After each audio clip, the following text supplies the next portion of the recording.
Good morning, everyone. Welcome to the KRT June 16th board meeting. We normally do a roll call. Sean's been doing that as we've been getting started, so we're in good shape on attendance. Yes, we have 7 of 8 of the partner entities present. Thank you. So we have a quorum. Thanks for everyone for attending. First, we're going to take a look at the minutes from May that were sent out in the board packets. Has everybody had a chance to take a look at those? Are there any comments or revisions? Yeah, I would like to ask one. I looked at the minutes, they look good, I move they be accepted. Okay, there's a, Before you do that. well, let's have a second, then we'll have discussion. Is there a second on that motion? A second. Okay, there's a second. Now discussion, Mr. I Tyler. want to know, you mentioned in the minutes about the gas meter had a strong odor. Are we gonna discuss that, or are we gonna? Yes, sir. Has that been resolved, because, Yes, sir. gas is a sound killer. Yes, it has been resolved and it will be discussed in depth during the facility improvement plan topic. Yes, sir. Okay, so that'll be, there's a bullet point item later that'll be discussed. Mr. Tyler, we appreciate you bringing that up because you're right, that's a pretty significant issue. Something that Chris is working on and Kara's working on and we want to be mindful of. So any other comments or revisions on the minutes? All those in favor of the motion signify by saying aye. Aye. Are there any opposed? Motion carries. Next, we'll do the financial statements and also the budget revisions. In your packet, see, we've gotten your various financial schedules. So we can take a look on Schedule 2 on the statement of revenues and expenses. Operating revenues for the month, $108,705, and total operating expenses, the $1,177,569.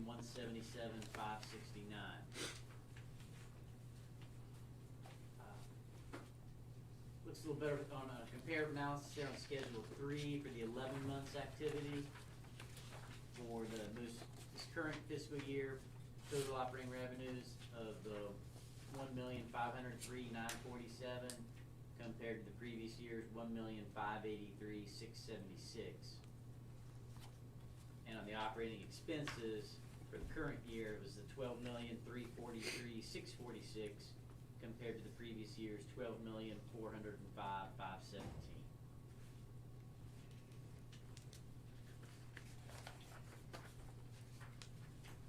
On Schedule 4 for the 4-week moving totals, revenue has that large increase, and again, remember the CAT and the SOAR money in there, that 40-some%, and then ridership slowly starting to uptick. Again, it was probably about halfway through the month when gas prices actually hit that $5 and made that one big jump. That was when we saw, that significant increase, which probably going to attribute to the fuel. And since it hadn't changed, we'll keep on that. We'll be looking at it, we anticipate it staying like that. Daily fare box on Schedule 4B, since COVID, that March 20th, we've been right at 18,000 for the weekly amounts, anywhere from 18, 19, 14, 17, 16,000. So again, it's right in there, but not anywhere near where we were.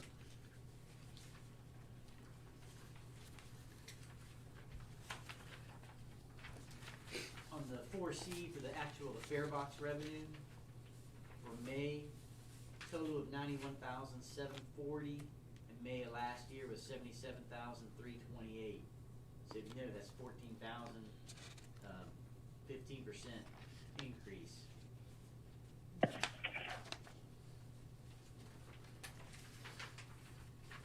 4D percentage revenue daily pass, 66%, it's right in there with that average it always has been. Why is that bottom 60?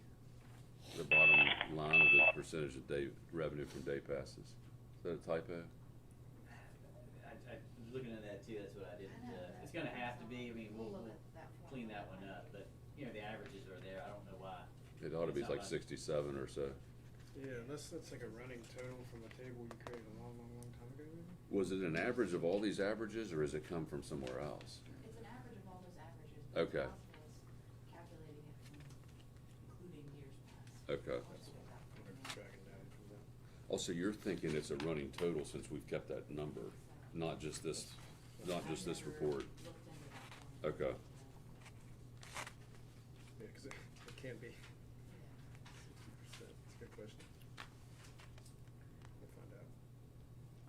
Schedule 5, just a statistical analysis. An average passenger a day was 3,224 this May.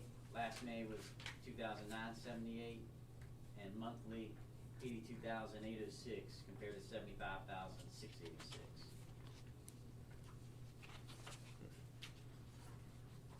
Schedule 6, we should be done now with the excess levy, because for June, we probably will have received everything that we will. With that, 264-some thousand came in June, and for the year, we're gonna be at a decrease of right at 2.5% from what it was last year. And again, we did the budget for that, and we budgeted actual numbers, so we should be, budget-wise, we should be good, we should be at least break even. But again, we take a lower number with that, so we anticipate that being down, but as far as what we budgeted a lesser number, so we were okay with that. And if you wanna go ahead and do the budget amendment too, you said, or? Yeah, I got a question though. I'm just looking at like Schedule 3 is just the example, but the one where it has the operating loss after depreciation. If I'm reading that, it's all, the entire difference is based on SOAR, isn't it? Because that number's become so significant. If you take the SOAR revenue out of there, Are you looking at the operating revenue or the expense? well, the revenue Revenue was with the we're investment down. money, that was. But if you Here's took SOAR out of the 100,000. revenue, It'd be down. we're way down. Operating revenue, yeah. And then as far as at the end of the operating loss after depreciation, that difference is like $320,000. That's SOAR. I'm just curious, or is that number, last meeting, I think we talked about that number being down a little bit. Cause they stopped their cell service. Yeah. Is that something that's, we know what it's gonna look like? I mean, what the stability is of that revenue for like 2023, fiscal year 2023? With SOAR, I mean, it should be what it's been the last current month, because nothing should change on their end. I know funding wise, that was an issue, they should be able to secure the funding, the large amount. But Mhm. again, as far as where they cut their level, service levels, what it was that last month should be, it should hold true for the whole year. You think so? Okay. Great as far as September. Yeah, I mean, it's scary. Should They're- renew Yeah, they, following month. Well, there's obviously a demand for it. And that's part, like I said, they had money being thrown at them, but it's going through the paperwork, getting all of it. They didn't anticipate, 1 year everything being cut off. Okay. I mean, we'll hear more, I know we have the annual meeting there in July. It'll be discussed there, and we'll know by the August meeting here, what their plans are, what their thoughts are. But I think they've got most of that paperwork submitted, and I think they've not mentioned anything, or not been able to get that done. Okay. but it is a good question, because we do not want to become comfortable with some outside funding source that can be pulled at any time, regardless of how much usage. I mean, it's. And budget-wise, we decreased that number. We didn't plan for that huge amount to be there. We would like it to be there. Right. But we did back it down, because you always have the, just be conservative. Yeah, I mean, it's come September, we're not sure. Right. Are there any other questions on the financial statements from Scott? Grace, can we just go ahead and do the budget revisions, even though they're listed under new business later on? Does it make any difference? See if anyone has any objections. They're down here Yeah. and we're up here. People don't have objections. Okay. If everybody's agreeable, I'm gonna let Scott just kinda keep on a roll with the budget revisions. Is that good?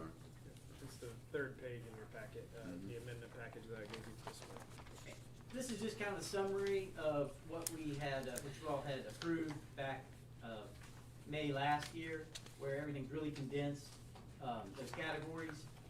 And what I did to get to the adopted numbers, I had 11th month activity, and then, I annualized it for that last month. Any obvious changes, were gonna happen, and then gave a little bit of cushion just in case something might happen this last month, so we would be under the parameters. Like, for the, if you'll notice, anything under the change columns are the ones, that we're looking to make those changes with. And in the black, those are the ones that we went over in. So that first one in operations, we had some training. We're really gonna be at about break even. I just rounded up, and we had some additional classes and stuff like that. It's not gonna be that much, but again, not knowing something crazy could happen in the month of May. But I just had a little bit of an increase there to make sure we're covered with it. And then I just, tried to match up, taking out the general administrative there, where it's gonna be under. The next one, if you wanna look in the black numbers there on uniform allowance, again, just a little bit there where we had the different classes, not anticipating, as in the past, again, we've had classes of like maybe 5 tops, and we've had a lot more drivers, so it's just a slight bit there to make sure we're covered. Advertising, we had the different campaigns, we'd like to do, a little more, we were budgeting more for this next year. Again, with the levy and all that, where we didn't directly do levy advertising, but, we were trying to get our name out there with some stuff. So we had a little bit more with it. The professional and technical, most of that is with the legal. Last year, I think, when we were doing the budget, we really didn't, add enough in there for the bill for the house, getting all of that through. It wasn't due to arbitrations, grievances, or anything else like that, but it was a lot of work needing to be done by us, everybody involved, and, we had anticipated having a lower number last year, I think, when we were doing the budget, and didn't include anything for the house activity. Custodial, really, we've been close enough to break even, but again, where we were adding the new city center, and again, you get what you pay for, we had to go a little bit higher for some of the cost to get a better service. That was just enough to cover it. Other services is just some computer with some monthly services and fees with it, keeping that upgraded where things keep advancing, and we're trying to make sure everything's up to code, up to date and everything. We had some more money spent on it. And a large number, it's huge right there, 300,000. We're not gonna be quite that high, it's probably closer to 200. But again, with parts, we did write off quite a bit, so it has to be expensed. That was the beginning of last year, we had a fleet out, and then supply problems, getting stuff here, and we've had a lot of vehicles down. So, fuel usually we can pull most of that from, but it should be closer to about 200,000, but again, just in case something would happen this month, that's why that number is a little bit higher. And then dues and subscriptions is minimal. Travel, where we were anticipating doing a couple research here on these new softwares for this next year, and we had budgeted a little more this next year for it. We want to make sure we're getting the right thing. And then we had the RFPs for some advertising. That's a different advertising account when we do the essentially again the RFPs here in job interview or applications and everything. It was a little bit higher. And then anything in red was just offsetting it. And again, just trying to pull that to make sure that everything stays under budget for the year. So I have a question. Is this really fiscal year 23, but it says 22? 22, it's the end of this year. We're doing this year's. We have to amend to make sure fiscal year 22 budget is correct. Why do we need to go back and correct? If we're over or under, what's the? By code, I don't know. It's just we have to stay under budget. And the big picture, we're gonna be under budget. I think it was like 400,000 or 500,000, even with, some of these being way off the other way, but it's just not to be over budget. We have to make these adjustments at this time to, say, hey, we were in budget. I don't know what happens if we can't do that, but that'd be a different issue we'll be looking into. But just make sure all those line items are in budget. I've got a question also. Why would we have a negative expense? On the unemployment, they were doing COVID, came back and did a credit. We had paid everything, and then they were like, well, we're gonna give you a credit for those fees. It was a one-time thing, and again, we haven't used all of it up, so that's why that one's on there for the negative. They made us pay everything up front, and then they were like, well, we're not gonna charge that after all. Okay. On, I think that some of, we didn't get affected with the federal, where they were giving people we had to pay for that, we never got reimbursed for it.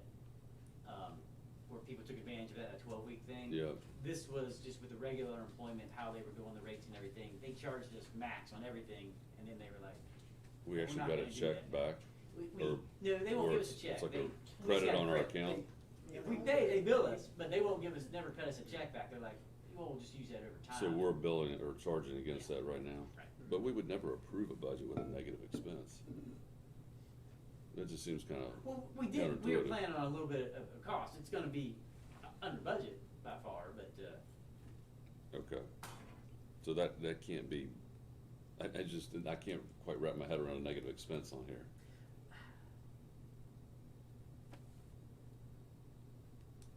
That's not gonna raise a red We're flag. under budget, I mean, as I said, we didn't go over, we didn't spend more, we're gonna have a credit there, because we just can't use it.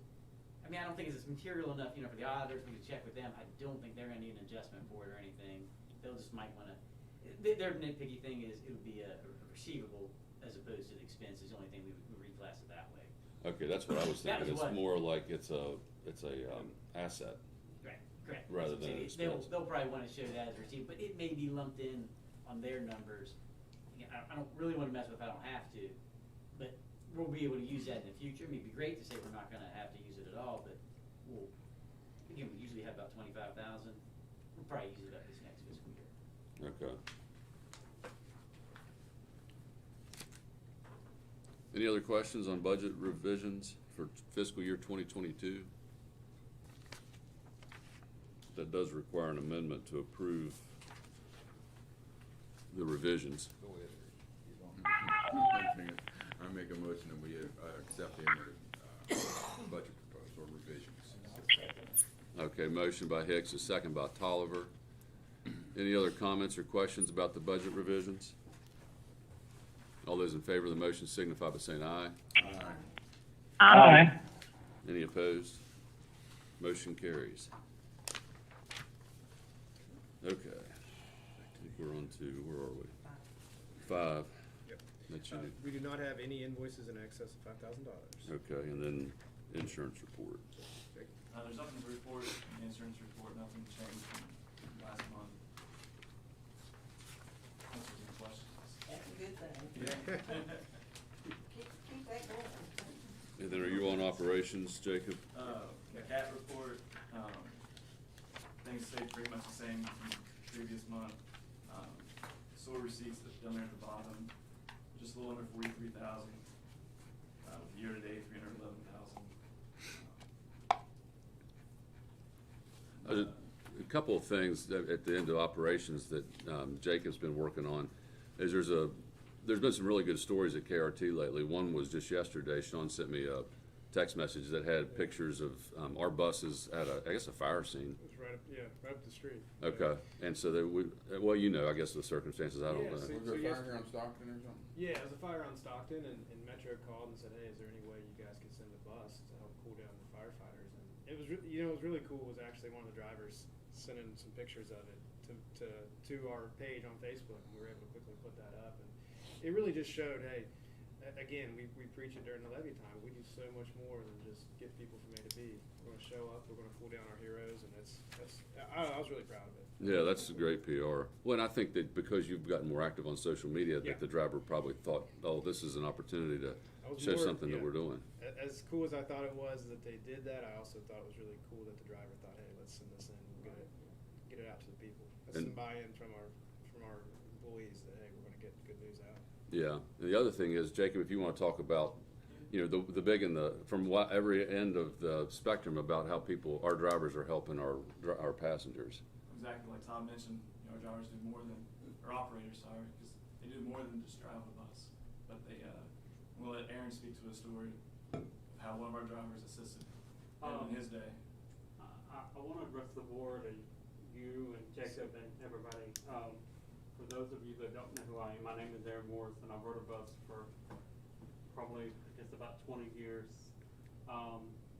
Back in May, I had left something on the bus. Probably not the first time, won't be the last, correct? But anyway, I had left a bag with my wallet in it on the bus and had my ID and everything in it. And as soon as I got to where I could call KRT, I talked to, I think, Jacob, or I called KRT and talked to them, and they called the driver, and the driver said he had it. So I was able to get back my wallet and everything. And I say that to say this, I really appreciate what your drivers do at KRT.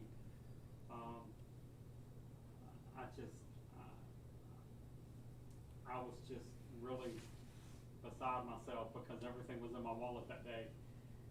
But I knew that I had left it on the bus, or I thought I did. And I think it was Jacob, I think that was you. I called Jacob and talked to you, or talked to the dispatcher, or talked to somebody. But it was on a Thursday, it was May 5th. the first week of May that it happened. And I just wanna commend you all for what you all do at KRT. And I wanted to bring it up and share it with the board and the management team of KRT. And Mr. Goldman and I had talked in May after the board meeting about it, and the driver's name is Ricky Rhodes. He's been a driver for many years at KRT. I've rode his bus more than once. I'm just grateful and thankful for your drivers that has helped me more than once, because it's not the first time that I've left something on the bus, but it's just the fact that I was able to get my wallet back and everything in it. I just commend you all, and I know that you're the new general manager for KRT, and I wanted to bring it up while you were here at the board meeting, that I really commend you all for what you all do here at KRT, and you all have always helped me at KRT, the drivers and everything. And I just wanted to bring it up at the board meeting today, and I just want to thank you all for everything that you all do. Well, we really appreciate you telling us that. And Jacob, have you commended the driver for the work that they did, and they're aware of how appreciative Aaron is? Exactly, yeah, we, brought the driver up, Mr. Rhodes, he's one of our senior drivers, brought him up and commended him on the job well done, and put a note in his file. Okay. That's a great story. Good outcome for you. Yes, it was. Wear a satchel or something where you cannot get off the Well, bus without that's it. what it was. It was a bag. It was Keep like, it around. It goes around my neck, and it was really funny. And it was just like, I laugh about it now, but to become my wallet back. Well, it'd be devastating, so keep track Yeah, of I it. mean, I just, I thank you all so much for what the drivers do here at KRT. Yeah, it's all the Bretts that are out there working. Yeah, Brett has helped me a lot, when I've needed it as well, so, yeah. Well, good. Well, Jacob, thanks for, taking care of that and being aware of it and making sure that there's proper recognition about that. Mr. President, if I may, a little sidebar on that. I took a class one time, and they have a lot of valuable information in there. They told us that every January 2nd, take everything out of your wallet. Your driver's license, any cards, everything, make a copy of it. So if you do lose it, you know what's in your wallet. Because if you've ever lost your wallet, it's like, what's in the thing? Right, that's a fantastic idea. I do it when I travel overseas, but I didn't think about doing it once a year. But that was a good little tip they had, so I just thought I'd pass that along. Appreciate it. Thank you. That's good advice. Jacob, does that wrap you up on operations? Yep. Okay. Nothing else to report. Then we'll move on to staffing update. Sure. So for staffing update, this one's a little bit bittersweet. We received some news from Kara Greathouse, our director of grants planning and compliance, that she's had a great opportunity come up, and she's going to be taking that and moving on to bigger and better things. And let Kara say a few words. That's what I said. It's I would just say, I'll let Kara say. California Avenue, first. maybe. Yeah. The amazing thing here is the core team of leadership we have, and the biggest challenge I'll have as a general manager is keeping these fantastic people here long term.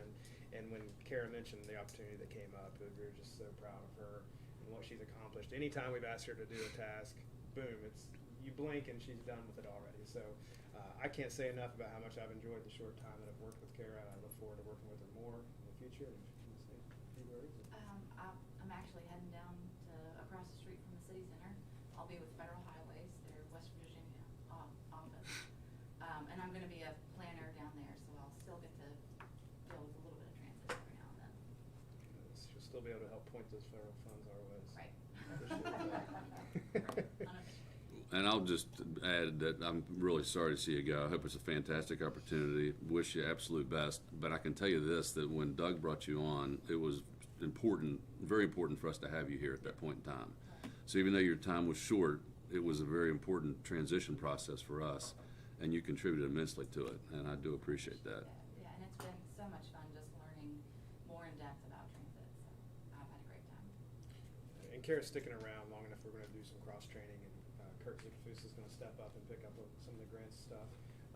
Scott and I have been also sitting in to make sure there's not going to be any gaps when it comes to our reporting to FTA, et cetera. And so I appreciate Kara for sticking around to do that also. It's been really helpful for us.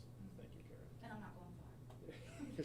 We'll be able to find her from the city center if we have questions. That's fantastic. D, training update. Sure, I'll let Jacob and Kurt kind of give an update here, but just a high level, we did our first TSA training, I think maybe ever at KRT the weekend, 2 weekends ago. 2 weekends ago. But if you want to go in depth, Jacob, on what we did.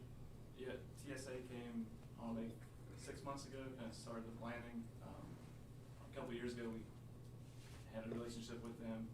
They tried to do something then, but all their trainings were geared toward like your agencies that are sized in New York, Chicago, LA. It didn't make much sense to do it here, but they since have changed that program and condensed it some to agencies our size. So they came maybe 3 Fridays ago and did an assessment of our pre-trip inspections that our drivers do before they go out and take the bus on the road. And then the next weekend they came back and reported on it. We're above the national average. Right. National average is, well, so what they did is they put some dummy bags on the bus to see if the drivers would find them during the pre-trip. And the national average is 30% of the transit agencies find those bags, or find 3 of the 10 bags. And our drivers found 4 of the 10. So we're positive we're above the national average, but negative is hypothetically 6 suspicious items got out on the road. So they came and gave us some training on how to improve upon that, and hopefully next time when they come in a couple months that we'll find all 10 bags. Is that going to go into our triennial review at all? No. This is voluntary or It's mandatory? voluntary, yeah. Okay. There's no, TSA can make word, but, TSA makes recommendations to public transit entities, but they don't have direct regulatory oversight, I believe, is the way it works. And so when they came and knocked on the door, I was like, well, if you can give us suggestions on how to be safer, Okay. sure, let's do it. And Jacob's team took the opportunity not to just do TSA training, but we had a 4-hour training period with our operators, and it went well above TSA. It also focused on customer service. It focused on our passenger code of conduct also, because hey, if we're relying on our operators to be as customer service friendly and oriented as possible, we also need to make sure that we are protecting our operators from unruly, aggressive, difficult passengers as well. So we presented that at the same time. The feedback even from the TSA training is we've had several suspicious items that turned out, thankfully, to be nothing but trash, etc. But we've had several items turned in since then, just in the last 2 weeks. So the operator's done a fantastic job of taking what TSA lent them and practicing it, and that's more than what we could ask for. There's also a good time, like Brett was hired on 15 years ago roughly, and we've had drivers brought on in the last 2 years. So things have changed in that time period, so to get everybody on the same page of different practices and policies that have changed over the years. So they did the assessment, and then there was an after action, and then out of that there was training? Yes. Right. Okay. Yeah, they did a 4-hour training, and TSA administered 2 hours of it, and then Jacob and Kurt and then their operations team did another 2 hours. That was KRT specific, touching on those customer service, operations, and Drug and alcohol. Yeah. Bike safety. Yeah. And even before this training, our drivers were looking out for stuff like that because they found Darren's bag. Yeah. Okay, any questions on training update? Now a facility improvement plan. Sure. So I'll start, and then I'll hand it off to Chris and then to Kara. We've had some great interactions with Wendell and now Thrasher also as far as moving forward with our facility improvement plan. We had an all-day, all-hands-on-deck meeting this week, actually on Tuesday, with Wendell and Thrasher to talk about different design needs. It was really fantastic for all the members of our team to share ideas and concepts, and then also learn from Wendell, who has gone through this exercise multiple times, for them to give us some advice on, hey, this is maybe what you need to think about, and these are some options, etc. I do want to give Chris the opportunity. Last board meeting, we talked about this list of immediate safety concerns that Wendell provided to us as a part of their assessment, and Chris has addressed and has an update on each of those, and I'd like to give him the opportunity to speak towards it. So, I think everyone has this list in front of them, the safety items. And we pretty much got to work straight away on these, addressing some of these. So I'll just kind of go down through them, kind of give a high-level overview of it, and if anyone has any follow-up questions or anything like that, we can kind of dig down into it. So, continuation of electrical work ongoing in the pits, lighting and receptacles. Bossy Electric, they do the majority of our electric work around here. Anything that needs repaired, lighting, whatever, they take care of it. And they've been replacing some lights in the pits and doing some other things. So, Bossy will just continue on with this project, replacing lighting, which we know the correct lighting now because of the Wendell study that was done. We know what type of declassified lighting that has to go in there that's explosion proof, that kind of thing. So we'll continue with that, and also add the receptacles as needed that need replaced in the pit. Fire alarm system and lack of proper coverage for both buildings. A few years ago, we worked with the fire marshal to develop a plan to add some pull stations, add some strobes. We replaced the fire alarm panel in the garage, brought everything up to code at that point, and my discussion with Wendell was it could be that it still is up to code and maybe nothing needs done with this, but Appalachian Signal and Products will be here next week to do a walkthrough inspection to see if we are in fact still up to code, or if there's some pull stations or whatever that needs added. And also the fire alarm panel in this building downstairs, they noted in the report that it was outdated. So while they're here, they're gonna give me a quote on replacing the panel downstairs. Next one, GFCI receptacles in the work area and other areas of the maintenance building. Again, this kind of piggybacks on the work that Bossy Electric is doing. They're gonna identify where these outlets need to be, which is not gonna be every single outlet.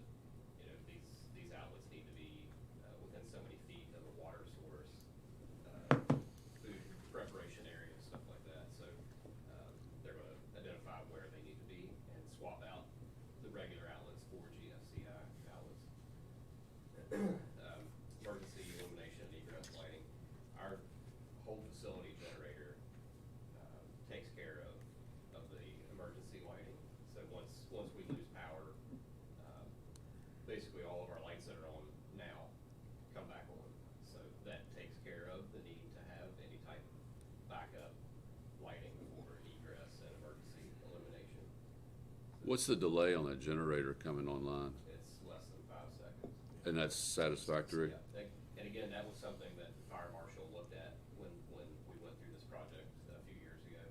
There was a question, do we need to do something more on top of what the generator does?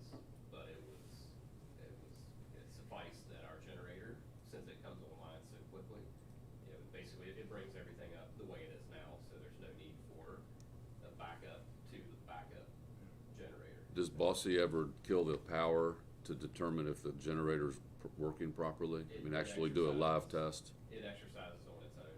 But it doesn't, but that's with live power. I mean, do they ever kill the power to the facility to make sure that switch transfers over? Yeah, so when it exercises, it's every 2 weeks that it exercises, and when it does, the transfer switch will cut the power, the line power coming into the building. Oh, it does? Cuts that and runs the whole facility for 30 minutes under generator power. Okay. So, and then in addition to that, once a year, we have the generator load tested by Cummins. They go through and do a complete health check for the generator, the engine that runs it, all of that to make sure everything is up to snuff.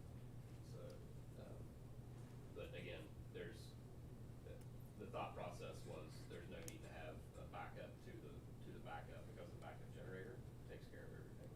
So, the rooftop light fixture and raceways on the roof. Again, Bossy, they were here first part of June and made a secure repair to the light fixture, so it's not going to fall off and hit anybody on the head or anything. And also, the work is ongoing to replace or to repair the raceways on the roof. They went through and inspected all of the conduit and all of the raceways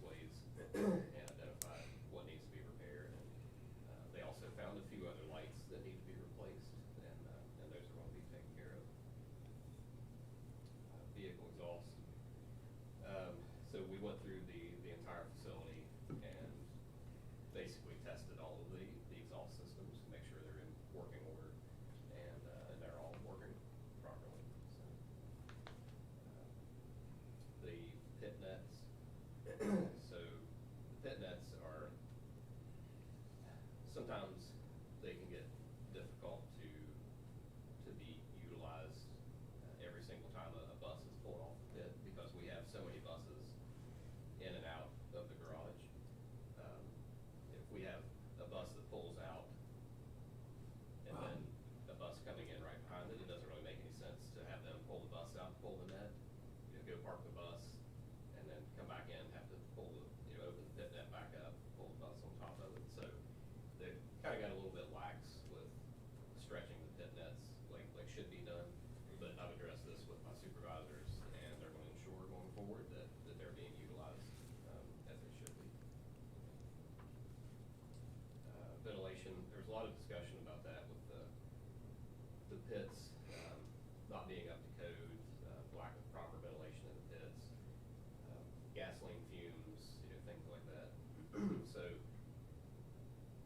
the way that we've kind of solved this problem short term is, with it being summertime, the garage doors are always open, which introduces massive amounts of air into the facility.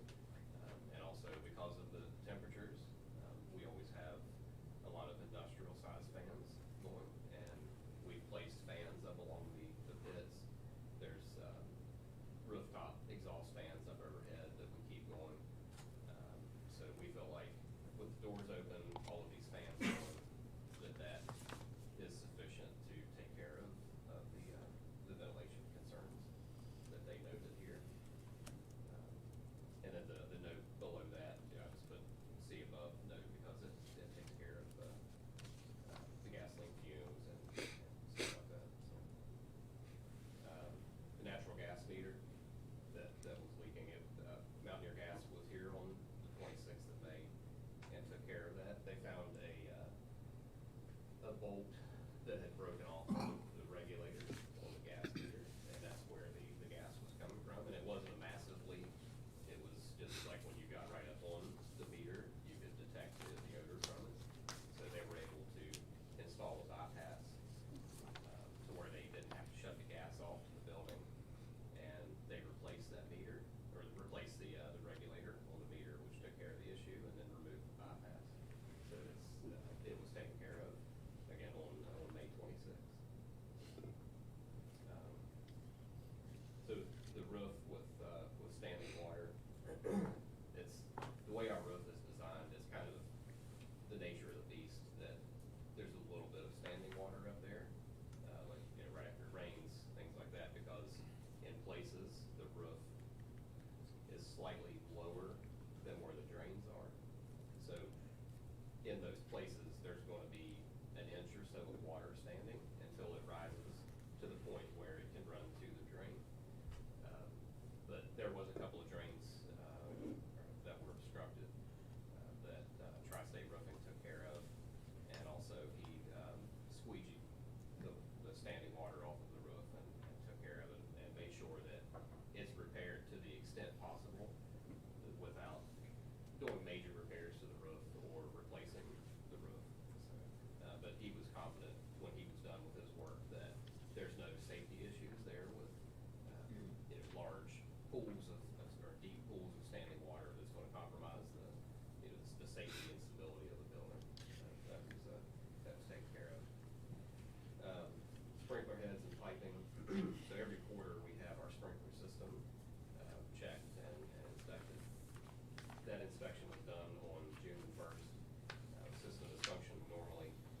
Talked with them about doing a deeper dive inspection per the Wendell report with the actual heads themselves, testing the heads and testing the piping, which code that's supposed to be done some of it's supposed to be done every 10 years, some of it's done every 25 years. They're going back to check their records to see if those inspections have been done here, and if so, what were the outcomes, and if not, what inspections we need to do going forward. So they're going to come back and do what needs done, but that testing date is still to be determined pending the outcome of their review of our records in the past, what they've done in the past versus what needs done going forward to satisfy the code and the issues that Wendell laid out. So they're going to get back to me on that once they complete their Are we changing lighting that we just put in 3-4 years ago No, no, this is lighting that's, in the pits, or? it's in the pits, that basically at the end of useful life. Okay.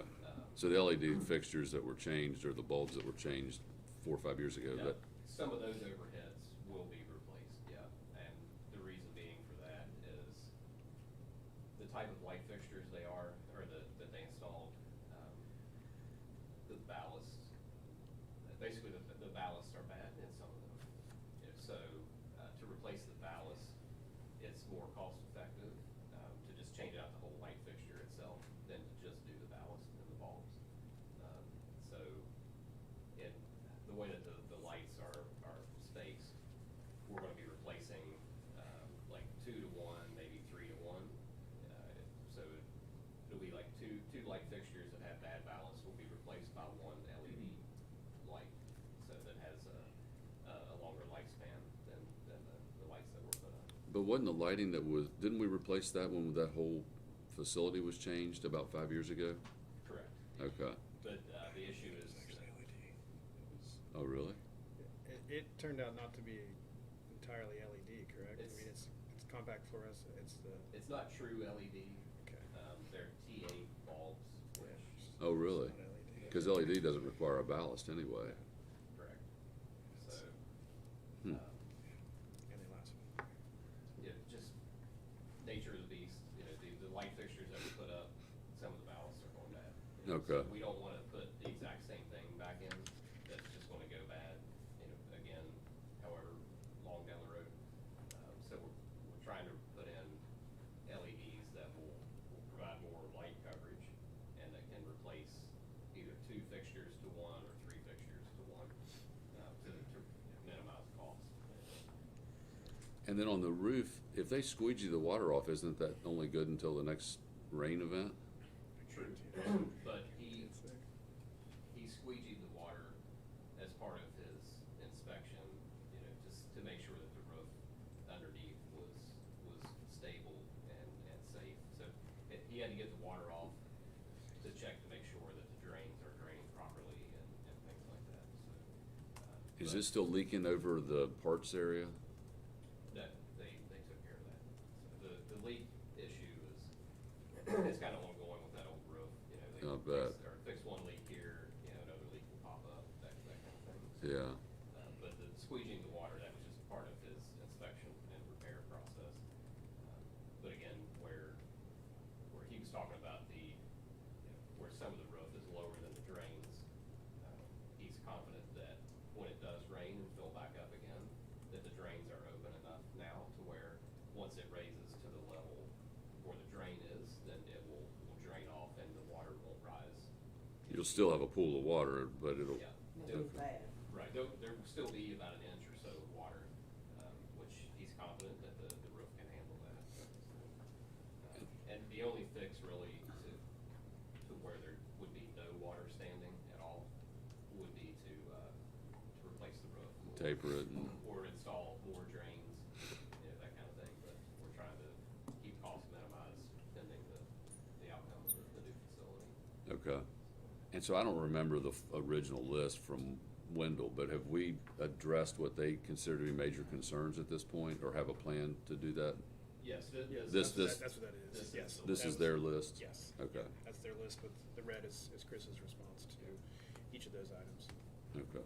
So that's kind of the overview. If anyone has any other questions, I'll be happy to go into the And Kara can go into kind of the timeline and what we're working with our engineers and consultants on grant opportunities. Right, well, as Sean said, we had a whole day where Wendell was in, and so was Thrasher. Thrasher's handling the environmental, but Wendell really took their time and listened to everything that we wanted in the new building, and everything that, you know, what our future plans are, what type of vehicles we'll have in the future.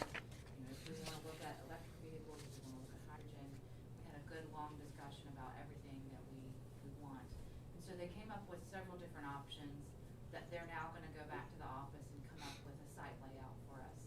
They should have that, I think they said by the end of June, have that done. And then moving forward, we'll be able to, KRT will be able to take that site layout and put that into grant applications, so they can start looking for And so we also received some great news from Bill Robinson and the Public Transit Division inside of state DOT. They reached out with some potential federal grant funding up to $1.7 million is the number he said. If we could get through we have to get through the environmental work in order for us to obligate the funds in the federal tram system. So once we jump through that hoop and have the environmental done, it's fantastic for us, and it shows that the project has support on the state level, that the state's already willing to put in $1.7 million, and we obviously have the match that the board built into our budget. So we're well along the way, and it makes our application to FTA much stronger. But that environmental has to be done by the end of this fiscal year, right? No, it doesn't have to be. It will be, but we just have to obligate the money before the end of September 2024. Okay, so I thought there was a stipulation that we had this environmental done real soon. And they called us back They and were, apologized yeah, and they were let wrong us about know that they that. were Okay. wrong about So the we have a year. little bit of Well, let's keep time. Thrasher thinking that we Yeah, did. yeah, we Well, didn't tell exactly, Thrasher. yeah. We're still trying to meet that deadline. Yeah. And it's totally doable, but we do have plenty of time. Okay. That's pretty exciting. Yeah, it is.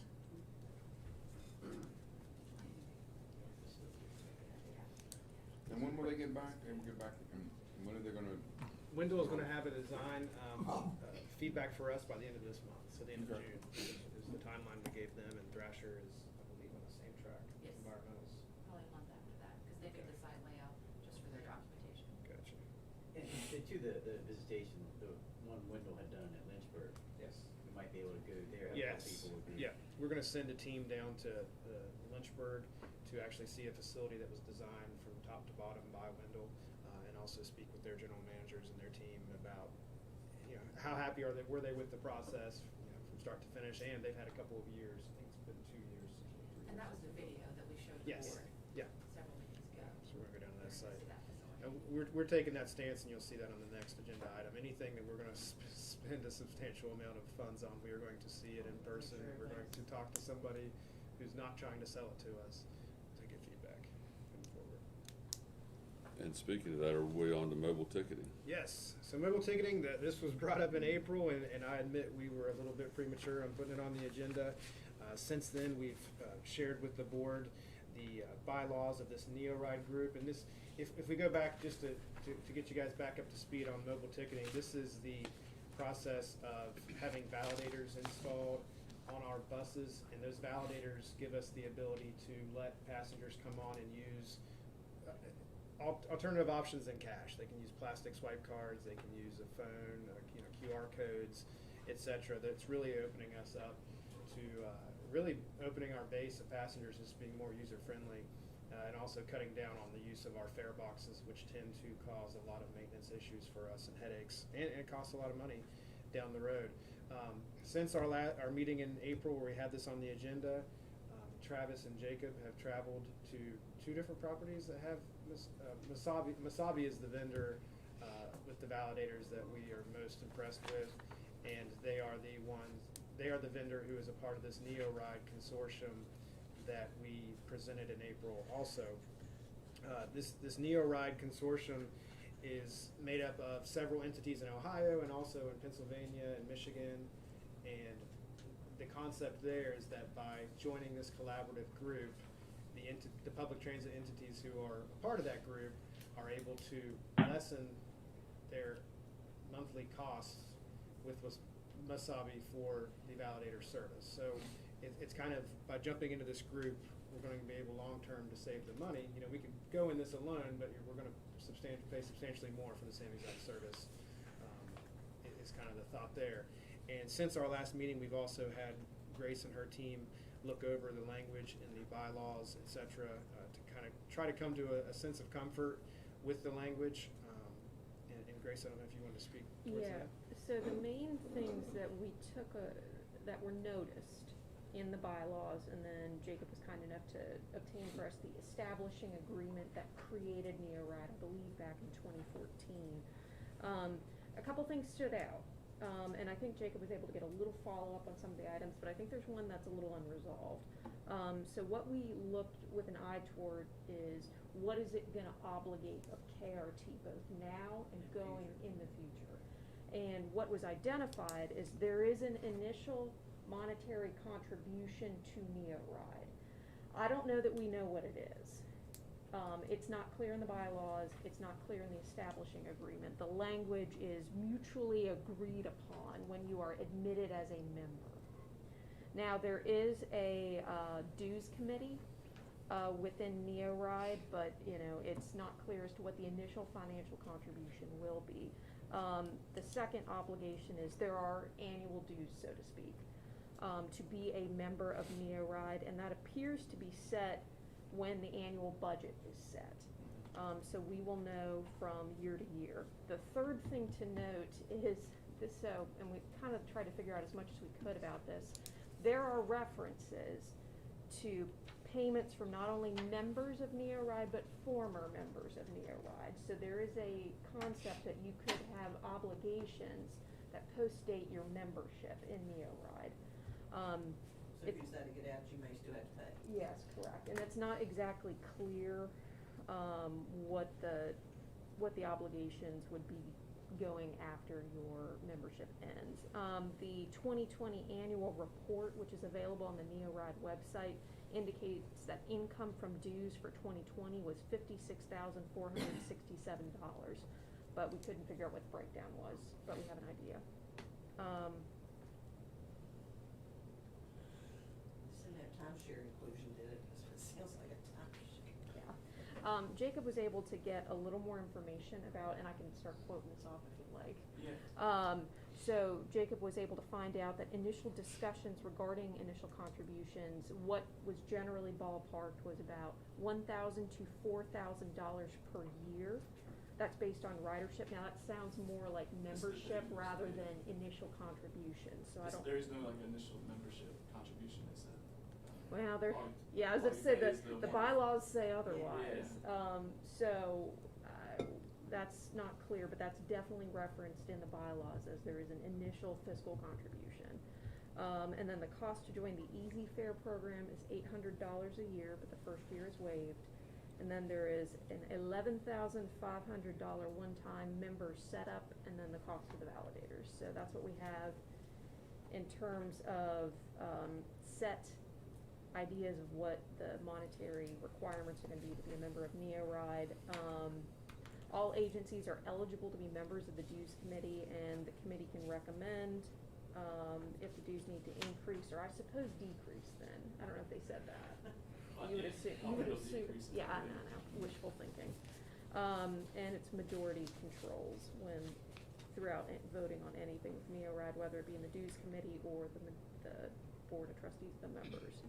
The establishing agreement didn't really answer the questions that we had pending, but it did indicate that a member has the right to withdraw from NeoRide upon 30 days' notice. No penalty. Well, I don't know about that. It says the withdrawal shall be effective no more than 90 days after notice of such withdrawal is received by the council. Such effective date to be determined by resolution of the council. So, kind of the way that we looked at it is if money or dues are determined by the council to be due, we don't think that KRT can avoid paying it by just trying to get out as quick as possible. So there could be some obligations. But, the governing documents aren't great against protecting against unexpected future dues or assessments, but if you feel comfortable with the past practices and what they've talked about, you can probably go forward. So. And former members, they have had anybody drop out, so there's no like precedent set on what they would do. And that's a good thing. They just indicated, when you get out, they wouldn't do anything. The other There's big not really a thing reason too for them to is wanna that leave or- initial cost of 11,000, setting everything up, that's a discount. If we were doing this by ourselves, we were looking at 50 or 80,000, I think. 100 plus. 100 plus. I mean, we know we're gonna have costs either way, and I know Grace has mentioned all these costs, but to do it by ourselves, it's gonna be, tenfold of that. And again, no one has left, I mean, that possibility's still there, and there might be some concerns, but I think from a cost perspective, it's almost a no-brainer when you match them up. Does NeoRide have a budget that we've seen? I mean, do they have like an administrator that makes $500,000 a year to oversee this or anything like I that? haven't seen the budget. No. So it's like a buying group, and we're part of this buying group, is that the? Similar to like a WVPTA in West Virginia. It's a The more big organized group. and larger scale, you know. And how do we compare in size to the other member entities? I mean, are we a little tiny fish that's gonna get gobbled up by somebody that wants to do whatever they wanna do that's not relevant to us? So if you're a member of NeoRod, and then within NeoRod, they create these groups like Easy Fair for this validator program, you don't have to go to Easy Fair. Or right now they're out to bid for like fixed route scheduling software, demand scheduling software. It's, Should we- size-wise, we're close with all of them. Like say here in West Virginia, we're the biggest, so it's tough to get ideas, see anything. They did have, was it Cleveland? And they got a huge one coming in this year, but most of what was their backbone, it's our size. It's stuff we're trying to do. And again, not trying to reinvent the wheel where they've gone through these, made the mistakes, you know, and we can get some resources, share some stuff, which we're not in a position here really in West Virginia to be able to do. Cause we're just too large compared to everybody whatever else. we have, it's a better match for us, and then we, most likely, when we make this step, you know, that West Virginia group behind can be crazy for them not to, because they got Kentucky and stuff like that, and they're that surrounding region. It's gonna benefit, I think, everything going forward, but they're closer to things we can look at and get ideas from. I mean, it sounds like all of the members have a vote, right? It doesn't matter what It's size the agency not weighted. is. Yeah. Does it have the? This is from their annual report, that's the most I've got. So they're not bringing a ton of money in. And now, $66,000 probably for a business manager or something. Yeah, it looks like their board president appears to be employed by NeoRide, And they have to have somebody that manages this stuff. but maybe he's just doing it two hats. That he's a part of a Yes, system over there. Perhaps, but it says NeoRide, so I don't know if he's referring to his employment or his as board president. It's just a group of people. Where's their group of people? Where do they meet? Throughout the state, They they meet work now. remote. They meet throughout the state, you know, various Ohio. locations during conferences. They go to the transit agencies. And their Meet the annual meeting, GM. we got the information on it, it's getting in Columbus, Yeah. like in this fall. I mean, every topic they have is everything we've been looking at and trying to bring to you all. So like I said, they've made it central there for Ohio, cause that's where the easiest place for them to locate and everything as far as facilities to be able to have. But we really would like jump in maybe and participate in that, whether we're, you know, a member or not. They'd like It's us to. created because there's a lot of work behind the scenes of, you know, RFPs going out to secure or procure all these items. So all the Ohio agencies wanted this group created to take the work off of them. I'm saying, like, And then- if we send someone to some of these meetings, Mhm. where would we go to meetings? In Columbus? Columbus, it could be wherever in Ohio. Or wherever they decide to have a meeting that year? Yeah, meeting that year. So we could have one here in West Virginia. Theoretically, yes. Or St. Kitts or Cancun. Well, and their bylaws have like a lot of, during the pandemic, they have adopted virtual attendance at Yeah. meetings. So if we ever have a cost issue with sending somebody, it won't be a problem. I don't know enough about it. I'm listening, I'm following you, but I'm not understanding enough about it. When you don't know enough about it, you need to defer to someone that does. Todd? Don't point at me, because I think conceptually, I think that we're onto something, and I'm not onto it, Jacob's onto something that's beneficial to the authority, but I guess, I'm not sure what if things went completely haywire, what that exposure is.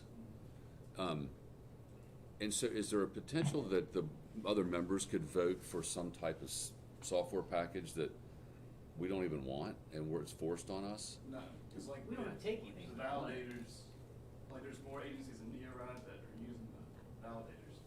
So you have to elect to join into the validator campaign. Okay. So you're not forced into it. So Bob, I'm with you that, what's gonna make you more comfortable? Like Is it something that will benefit us? Is it something we need? Do we need it in comparison to what it's gonna cost?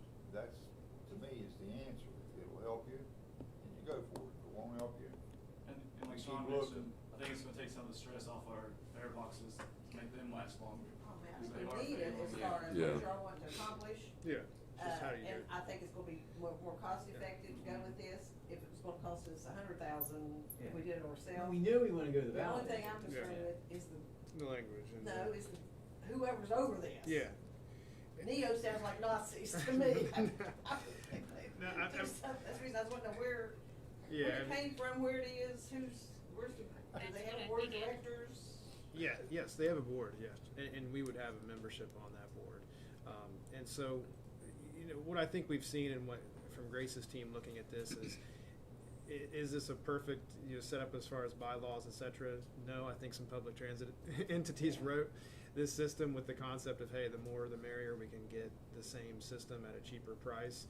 There are some questions as far as, hey, what are these costs? But we have real life examples of members who have joined, and you know the whole concept of, hey, there's no initial fee. Well, we can talk to entities who've done that. Now, is there potential in the bylaws for them to do something like that? Sure.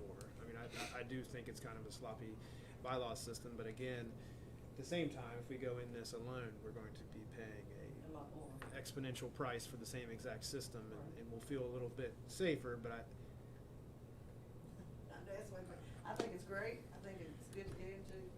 You just still have things in the back of your mind. yeah, and one more thing that this mobile ticketing does is it also makes the TDM machines, which is what we think of as a ticket machine that we're going to have installed at the city center and here on property.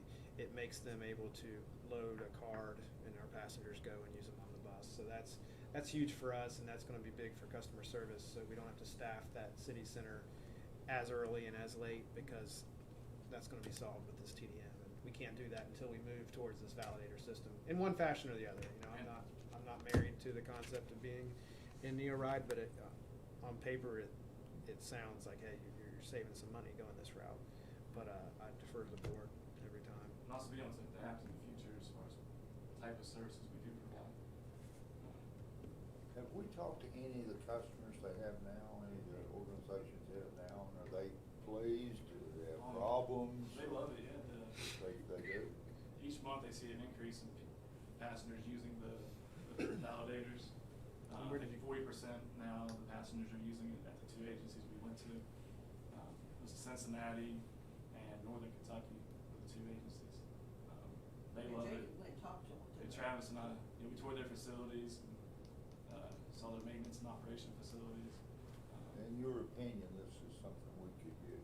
Oh, absolutely. Not to put you on the spot. Brent's gonna love it too. And when it 'cause- all goes south, Yeah. you're gonna But Brent's there, gonna love it because it reduces the onboard time. Yeah, that's what I Passengers said. having their. Quickly on it. but there's two topics here, Bob. One is the software. Secondly, is the NeoRide membership. Sure.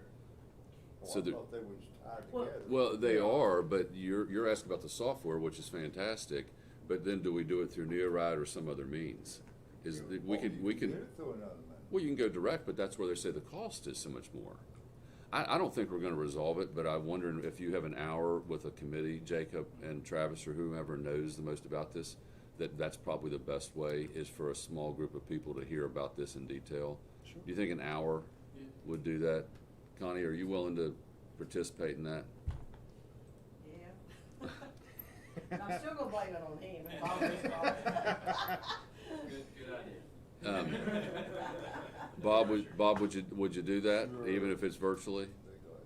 They go ahead. Okay. And I'll jump in and do it, and anybody else that wants to do it. We need to do this, there's no doubt about it. I just don't want to screw it up in the Yeah. process of it. Completely understand.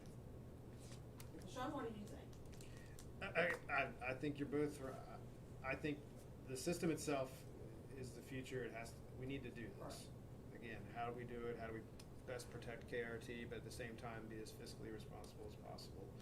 If we can save money by joining this group and it checks out to be safe, then I think I would go down that route. But if we're not comfortable with the fears of the what ifs, like just because today they haven't charged an entry fee or today they haven't made someone pay into perpetuity for being a former member, I don't think they have these nefarious intentions with their members. It seems to be everyone's on the same page here, but I want us to be comfortable. I don't want to present something to us and then a couple years later Right.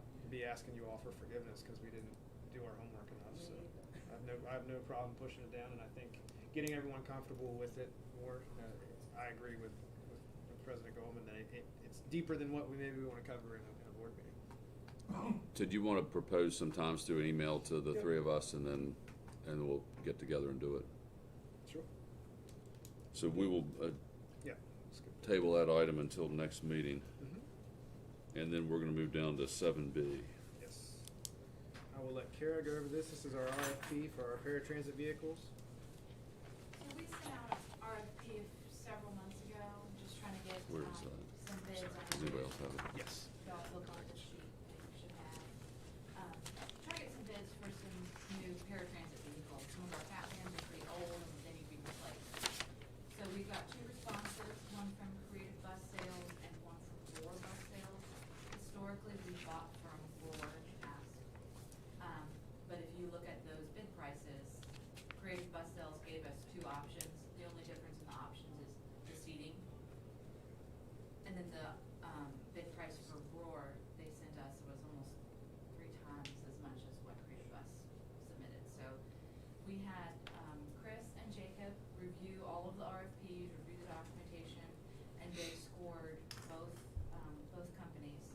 And you can see their scores right down there. Creative Bus got 72.5 and Roar got 68.5. That was the average. So our staff recommendation is to engage Creative Bus Sales to purchase new paratransit vehicles. How many? So right now, we wrote a grant last summer that was approved by the board to purchase 6 paratransit vehicles.